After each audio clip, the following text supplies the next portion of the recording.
마이클 잭슨의 사망 원인에 대해서 얘기가 참 많아요. 굉장히 슈퍼스타였는데 어느 날 2009년 6.25 날에 갑작스럽게 전 세계에 사망 소식이 널리 퍼졌죠. 그래서 부검을 실시했습니다. 부검을 실시했더니 사망 원인이 급성 프로포폴 중독으로. 그래서 경찰이 수사를 진행했어요. 근데 문제는 부검 감정서에 뭐라고 되어 있냐면 살인이라고 나온 거예요. 근데 의사의 주장은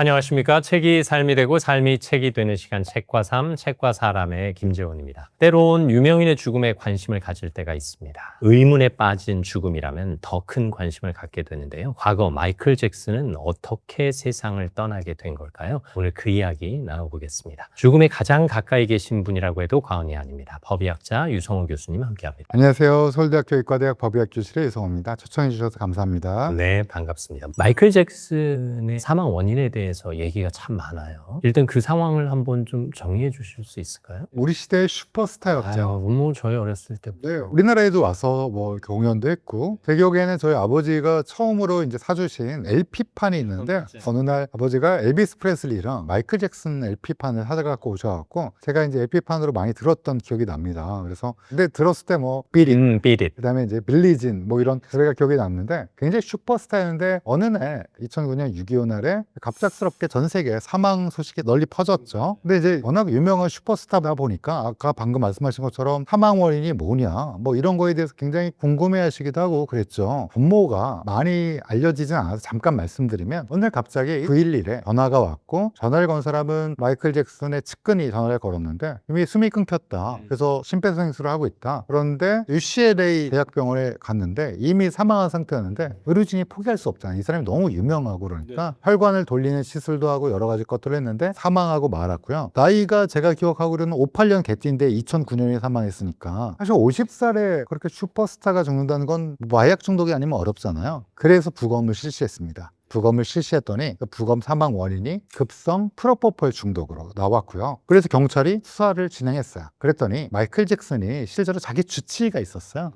유명한 의사. 그 의사가 월급이 당시에 1억이 넘었습니다. 2억 가까이 되는 월급을 받았어요. 그러니까 1년에 24억이 넘는 월급을 받았는데요. 근데 그 의사가 주로 하는 일이 약을 처방해주고 투여해주는 일이었는데 사망 원인이 아까 급성 프로포폴 중독이라고 그랬잖아요. 그래서 부검을 해봤더니 부검을 하면 어떤 약물이 투여되는 지가 다 나옵니다. 봤더니 디아제팜이라는 약 혹시 아세요? 발륨 봤어요. 발륨이라는 약. 네. 로라제팜, 아티반이라고 그래서 우리 의학 드라마 보면 막 응급실에서 막 떠는 사람이 있어. 아티반, 원앰필을 막 이러잖아요. 그게 이제 로라제팜인데 로라제팜과 디아제팜은 비슷한 약물이에요. 신경안정제입니다. 거기다가 프로포폴을 또 투여한 거야. 근데 그 용량으로 보면 이게 로라제팜, 디아제팜은 아까 응급실에서 투여할 정도로 안정적인 약물인데요. 연속적으로 거기에 프로포폴까지 연달아 투여가 된 거죠. 근데 여기까지만 있어도 의사가 약을 처방을 잘못했나 보다 그냥 끝날 일인데 문제는 부검감정서에 뭐라고 되어 있냐면 프로포폴 중독인데 살인이라고 나온 거야. 아니 프로포폴 중독이면 의사가 실수했나? 뭐 이렇게만 그냥 생각할 수 있잖아요. 왜 살인이라고 했냐? 프로포폴 중독 다음에 처음 의사가 이걸 발견했다고 쳐봐요. 의식이 없는 거를, 숨이 멈춘 거를. 그러면 김재원 아나운서님께서는 내가 그런 의사다 그러면 가장 처음 뭘 할 것 같아요? 일단 신고부터 해야죠. 그렇죠. 의사도 신고합니다. 왜냐면 내가 지금 병원에 있는 게 아니기 때문에. 마이클 잭슨 의사도 신고를 해요. 일단 신고하고 의사라면 CPR. 그다음에 그러니까 콜 911 이렇게 얘기한 다음에 CPR을 해야 되는데 이분은 이상하게 주변에 사람들에게 빨리 오라고 아래층에 있는 사람한테 오라고 그러고 아들 불러오라고 그러고 2시간 30분을 전화를 안 한 거야. 그리고 디아제팜이나 로라제팜 즉 신경안정제를 역전하는 약만 투여했어요. 근데 프로포폴은 역전이 안 돼요. 리버스가 안 되는 약을 투여한 거야. 그러면 이상하잖아요. 콜 911 우리말로 치면 119에 전화해. 일단 한마디만 했으면 되는데. 뭐 모든 드라마에서는 항상 그렇게 나오죠. 누가 발견하든. 근데 2시간 반 넘게를 그게 없었던 거야. 그래서 이건 뭐냐. 근데 이제 원래 슈퍼스타가 죽게 되면 끊임없는 루머가 양성되죠. 그러니까 뭐 마약 중독자 때부터 시작해서 프로포폴이다 보니까 또 의사가 죽인 거 아니냐. 이거는 이제 공권력에서 나온 거고 제가 의심하는 거는 의사가 발견을 했는데 늦게 발견한 거 아닌가. 거짓말 아닌가. 아니면 자기가 어떻게 해결하려고 하는 거 아닌가. 뭐 등등 여러 가지 루머가 아직까지 여전하죠. 확실한 거는 의사가 잘못한 게 맞고 혹시 프로포폴 약 아시죠? 그렇죠. 수면 내시경을 할 때나 맞아보신 적 있나요? 아니요, 저는 수면 내시경 수면 내시경도 웬만하면 위내시경은 비수면으로 하고. 정말이세요? 네. 굉장하시네요. 네, 저는 절대 안 돼갖고 네. 진정 내시경이라고 하거든요. 사실은 진정 내시경에 많이 쓰는 약이 미다졸람이라는 약이에요. 근데 놀랍게 마이클 잭슨이 미다졸람도 검출됐어요. 그러니까 미다졸람, 프로포폴, 로라제팜, 디아제팜 이런 약물이 엄청 나온 거야. 근데 진정 내시경 받고 나신 다음에 주사하면서 하고 딱 했다가 눈을 떴는데 왜 안 하나요? 하고 제가 물어봤던 기억이 있어요. 아마 미다졸람을 맞으셨을 텐데 미다졸람은 비교적 안전해요. 근데 프로포폴은 요즘에 왜 진정 내시경에 왜 많이 안 쓰냐면 이게 용량이 많지 않더라도 죽을 수가 있어요. 아, 그래요? 왜냐하면 급성 호흡 부전이라는 게 생기기 때문에 꽤 많이 위험합니다. 심지어 제가 이제 부검한 케이스 중에서 의사가 잠깐 잠을 자려고 수면이 불규칙한 분들도 많잖아요. 그러니까 이제 잠깐 자고 일어나면 개운하게 깨거든요. 저는 예전에 이제 진정 내시경 때 프로포폴을 맞아봤는데 근데 그때 깨어나니까 중2 이후로 가장 푹 잔 그러니까 이제 그 효과 때문에 연예인들도 과거에 무리를 일으켰던 사건이 있었잖아요. 그래서 이제 결론적으로는 프로포폴이 좋은 약인데 위험도가 있는 약이에요. 그래서 제가 했던 케이스도 의사도 지가 조금 용량 조금만 나는데 잠자고 일어나야지 그런데 사망한 케이스도 있고요. 아니, 좀 잘 알았을 텐데. 네, 그러면 어떻게 되냐면 의사가 모니터링을 해야 돼요. 그러니까 옆에서 보고 있다가 숨이 멈추면 이런 골무 같은 것도 씌우고 EKG라고 해서 심전도 하잖아요. 뭐 이런 것들을 면밀히 관찰하다가 이상하면 바로 삽관을 하고 이래야 되는데 그러지 않으면 안 쓰는 게 좋은 약이에요. 그러니까 이제 프로포폴은 약날의 검이 분명히 있는 근데 그 의사는 썼는데 잠깐 나간 거예요. 나간 건지 이 진술조차 믿을 수 없는데 방치한 건지 아니면 정말 루머대로 살해한 건지를 모르겠지만 살해했겠냐마는 결론적으로는 그 프로포폴이라는 약물에 그다음에 그 전에 또 이 약물만 쓴 게 아니라 디아제팜, 로라제팜, 미다졸람 섞어서 썼으니까요. 이렇게 쓰면 위험한데 근데 의사의 주장은 내가 안 했다. 나는 프로포폴만 했고 그 전은 마이클 잭슨이 알아서 한 거다. 그럼 어쨌든 유일한 증거는 시체고 시체는 거짓말을 하지 않고 시신에는 약물의 흔적이 다 남아 있는데 그래서 앞서 부검 결과서에 약물의 흔적들을 얘기하고 이건 살인이다라고 라고 한 거죠. 그래서 오. 권역에서. 이게 보통 부검이들이 그런 흔적 이후에 살인이다라는 진단까지 내리. 아니요, 안 냅니다. 근데 거기서는 왜 그랬는지 모르겠는데 미국 법의관 선생님이 호미사이드, 즉 살인의 체크를 하셔서 저희는 그걸 결정하는 거는 사실은 우리나라는 검사예요. 검시의 총책임자가 검사기 때문에 형사님이랑 검사님이랑 의논한 다음에 기소할 때 이제 살인으로 할 건지 뭐 이렇게 결정하는 거잖아요. 의학적 견해를 법의관에게 그렇죠. 그렇게는 하는데 저희는 뭐 살인이다 이렇게 얘기는 안 하고 급성 프로포폴 중독인데 약물이 많이 투여돼 갖고 그게 영향이 있다 이 정도는 말씀드리는데 근데 미국에서는 약간 저희랑 시스템이 달라서 법의관이 그런 거를 결정할 때 의견을 내는 거가 있어 갖고 살인이다라고 된 거예요. 어쨌든 마이클 잭슨이 세상 떠나신 지 지금 16년이 됐는데 일단 보일 애도하는 마음을 갖고 있고요. 단순히 흥미 위주로 이 얘기를 파헤치는 건 아니고 어쨌든 부검 결과를 통해서 우리가 알아야 할 것들 그리고 또 우리가 우리 삶 속에서 뭘 대비해야 하나 뭐 이런 상황도 접목을 시켰으면 좋겠습니다. 살해를 한 것이다. 약물에 중독이 된 것이다. 심지어 자살을 한 것이다. 뭐 소문이 많았단 말이에요. 근데 지금 말씀해 주신 정황 중에서 법의학자의 눈으로 볼 때 가장 말이 안 된다. 그게 뭐가 있을까요? 일단 의사가 주장하는 사고사는라고 하면 너무 이상한 거예요. 왜냐하면 아까도 말씀드렸지만 왜 신고를 안 했을까? 그렇죠. 네. 그게 제일 저도 그러면 그게 신고를 안 한 게 혹시 의사가 꾸며낸 거 아닌가? 발견 시각을 아니면 투여 시간을 한참 뒤에 본인이 프로포폴을 놓은 다음에 방치를 해뒀는데 그 다음에 발견했는데 마치 이걸 꾸미려고 한 거 아닌가? 그래서 방치에 의한 이런 맨슬로터라고 해서요 과실에 의한 살인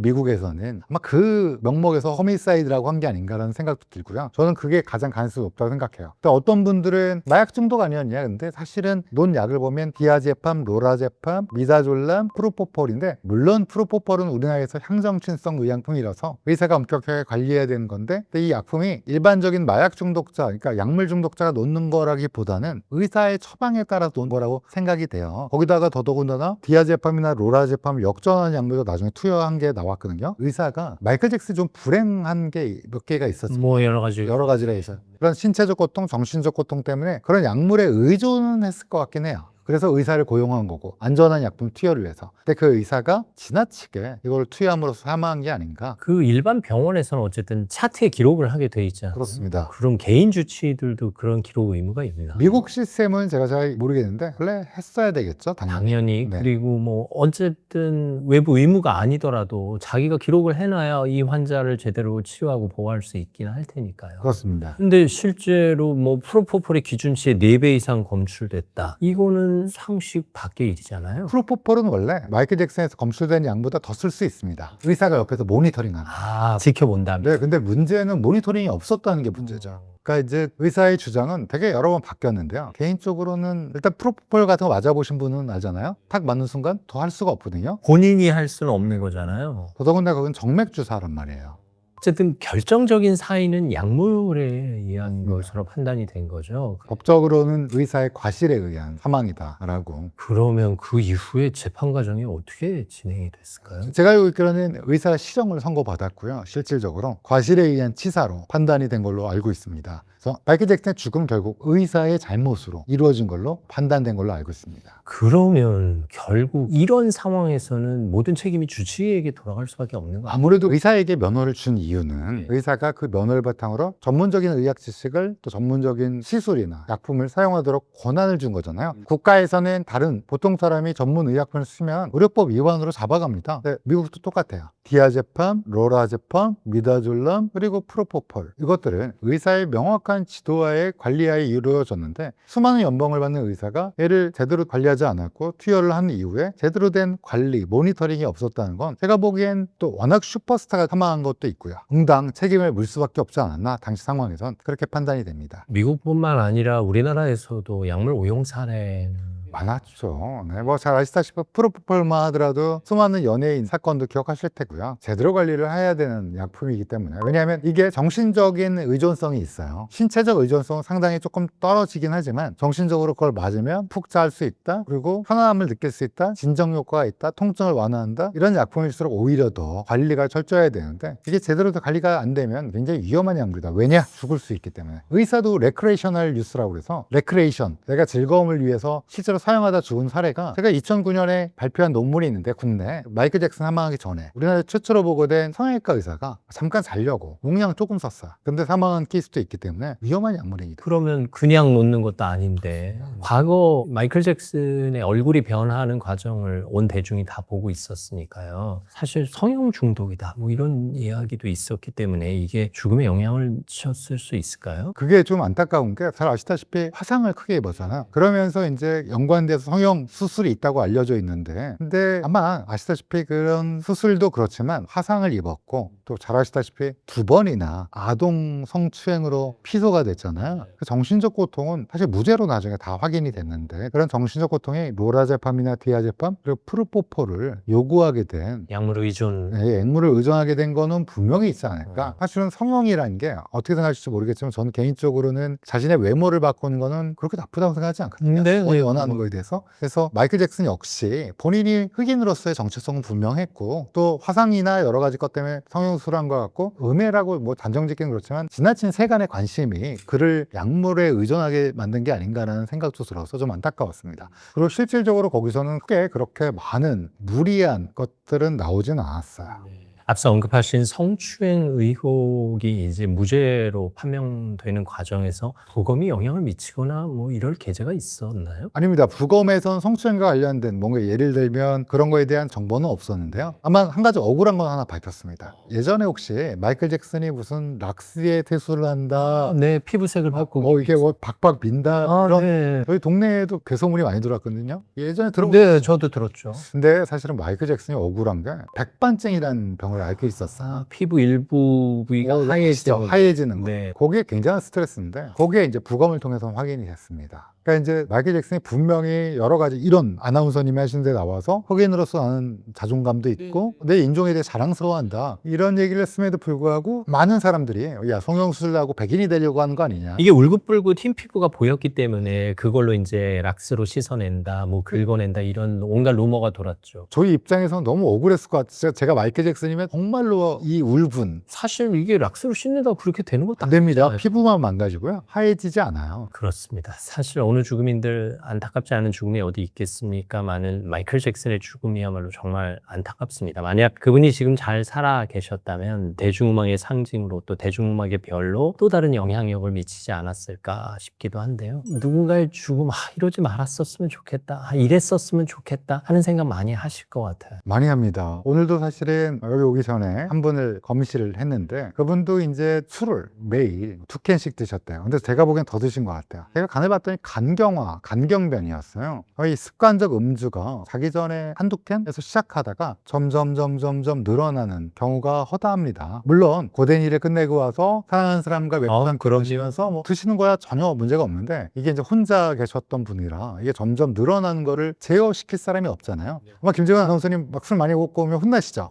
저는 술을 못해서. 아, 네, 다행히 네, 네. 한 잔만 먹어도 빨리. 네, 막 난리가 나고. 제 책에 그 이유도 다 네, 네, 알고 있습니다. 네, 근데 이제 그렇게 안 되는 분들 정말 조심하셔야 되는데, 제가 오늘 그걸 보고 와서 어땠을까 미리 깨워서 3년 전으로 돌아가서 아유 그렇게 드시면 안 돼요. 근데 저는 한 자리 보는 의사도 아니고 아마 다른 의사 선생님이 얘기했을 거야. 그러니까 그런 안타까움이, 저 누군가 분명히 얘기를 했고 경고를 했을 텐데. 근데 이제 그런 안타까움이 있었죠. 그래서 많습니다. 매일 제가 월요일 금요일 부검을 하는데요, 대학에서 그때마다 느끼는 감정을 잘 말씀해 주셨어요. 저처럼 술 한 잔만 먹어도 막 난리가 나는 사람들이 왜 그런지 이 책을 보시면 아시겠습니다. 그런 분으로 술 절대 드시면 안 돼요. 그럼요. 네, 이게 갑자기 이렇게 술 먹다 급사하는 젊은이들 얘기도 같은 유사 사례. 그리고 그렇게 계속 드시면 술 잘 드시는 분보다 훨씬 더 식도암이라든지 제가 아는 김재훈 씨, 유재석 씨, 뭐 지석진 씨 이런 분들은 이제 안 드시는. 어쨌든 교수님이 이런 방송을 좀 많이 하셨으면 좋겠어요. 교수님 유튜브에서도 이런 상황을 많이 알리셔서 많은 사람들이 건강한 습관을 통해서 건강한 생명을 연장하고 만족할 만한 죽음, 또 아름다운 죽음을 맞이할 수 있는 그 과정에 큰 길라잡이가 돼 주셨으면 좋겠습니다. 네, 우리 김재원 아나운서님께도 많이 활동하셔서